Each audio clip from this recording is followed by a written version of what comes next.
2 वचन तो काशी के हैं और 1 वचन अमरनाथ की गुफा का।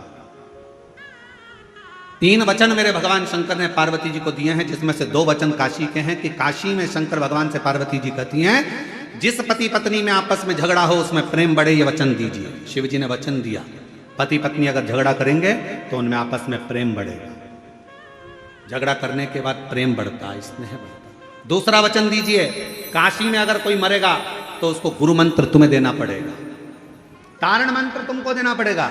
शंकर भगवान ने वचन दिया कि काशी के अंदर अगर कोई मरेगा तो उसको तारण मंत्र में दूंगा, तारक मंत्र में दूंगा। और अमरनाथ की गुफा में 3रे नंबर का वचन भगवान शंकर ने दिया, शिव जी ने दिया,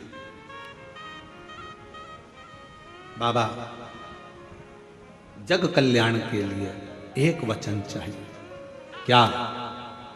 भूल से भी अगर कोई एक बेलपत्र का स्पर्श मात्र कर ले, स्पर्श मात्र कर ले, अगर भूल से भी अगर कोई बेलपत्र को छू ले या बेलपत्र का स्पर्श कर कर आपकी आराधना में या किसी को दान में दे दे तो वो संसार सागर में दूसरी बार जन्म ना ले, वो आपके धाम में जाकर विराज ले।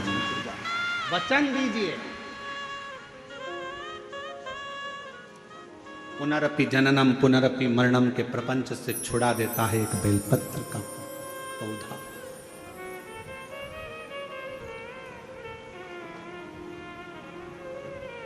शिव जी के मस्तक पर कितनी रेखाएं रहती हैं त्रिपुंड में? आवाज दो, आवाज नहीं आई। 3 रेखा मेरे भगवान शंकर के मस्तक पर है। उन 3 रेखाओं में एक रेखा में 9 देवता विराजमान।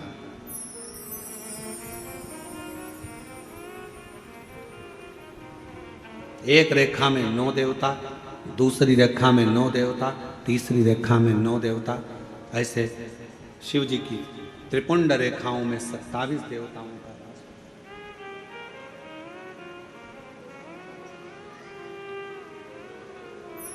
पूरे एक त्रिपुंड में।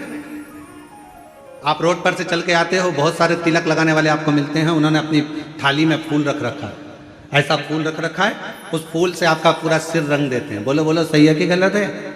अरे बोलो तो जम के। ऐसा सिर रंग देते हैं और आप उनसे कुछ कहती भी नहीं हो। आपको कहना चाहिए ये सिर रंगने से कुछ नहीं होगा, अगर कुछ करना है तो अपने हाथ की 3 उंगलियां लीजिए और त्रिपुंड खींचिए। कम से कम 27 देवता मेरे मस्तक पर रहना चाहिए। 27 देवता मेरे मस्तक पर रहना चाहिए। चंदन की, भस्म की, रौली की, मौली की। अगर आप किसी भी भस्म का, चंदन का मस्तक पर अगर आप अष्टगंध का भी अगर त्रिपुंड लगा रहे हो तो आपके मस्तक पर 27 देवता त्रिपुंड की 3 लाइन खींचते से ही विराजमान हो जाते हैं। तिलक लगाने वाले फूल रख लिया, फूल से पूरा माथा रंग दिया, रंगने के बाद कह दिया चलो दक्षिणा दो जाओ। उस समय पर आपको कहना चाहिए मैं कथा में आई हूं, शिव की कथा है, मेरे मस्तक पर त्रिपुंड लगा। त्रिपुंड से मतलब है कि 27 देवता, जब तक मेरे मस्तक पर त्रिपुंड रहेगा 27 देवता मेरे साथ में हर पल हर घड़ी रहेंगे, हर क्षण। पर हम नहीं बोल पाते। उन्होंने लिया फूल से रंग दिया, नहीं नहीं नहीं हमको त्रिपुंड लगाइए, हमारे मस्तक पर त्रिपुंड होना चाहिए।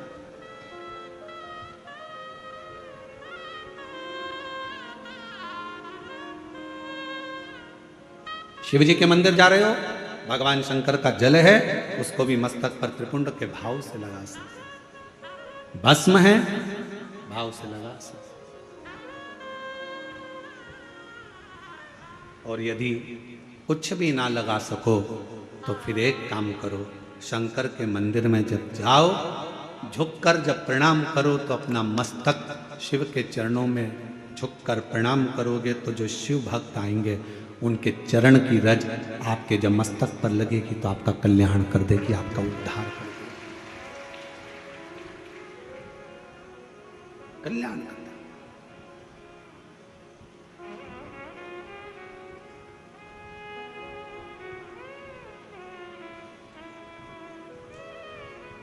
कहते हैं कि 27 देवता जो त्रिपुंड में विराजमान है वो शंकर से मिलाने का कार्य करते हैं, शिव से मिलाने का।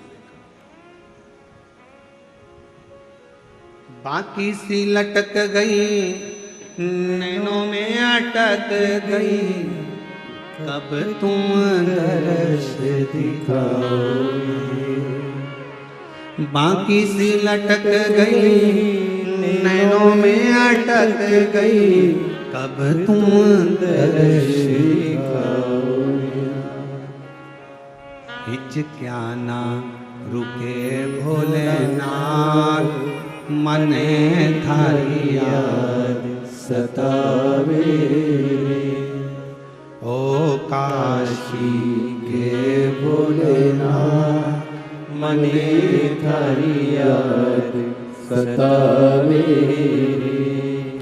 याद सतावे रुदन आवे, याद सतावे रुदन आवे, याद सतावे।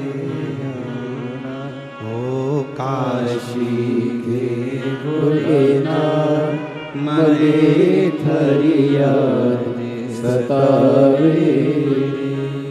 ओ काशी के भोलेनाथ, मने थारी याद सतावे।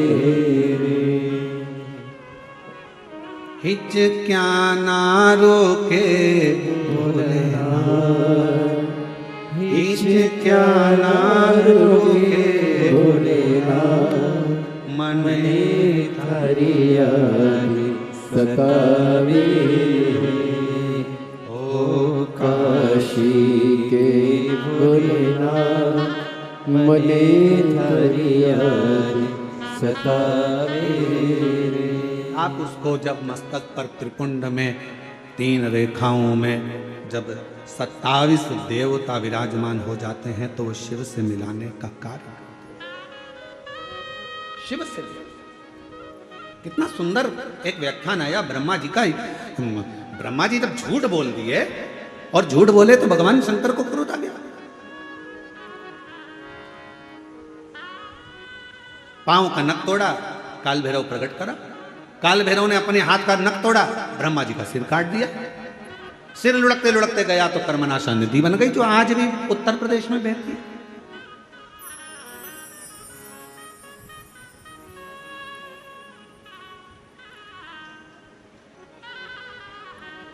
निवेदन करा भगवान विष्णु ने भगवान शिव जी से, बाबा ब्रह्मा जी का सिर कटा है, ये कटा हुआ सिर ना जाने कहां जाएगा, आप कृपा कर कर इसको बट वृक्ष बना दीजिए।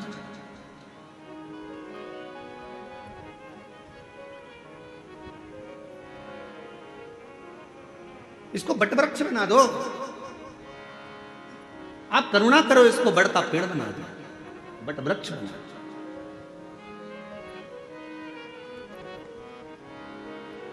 शिव जी ने भगवान नारायण की बात सुनकर ब्रह्मा जी के कटे हुए सिर को बड़ का पेड़ बना दिया।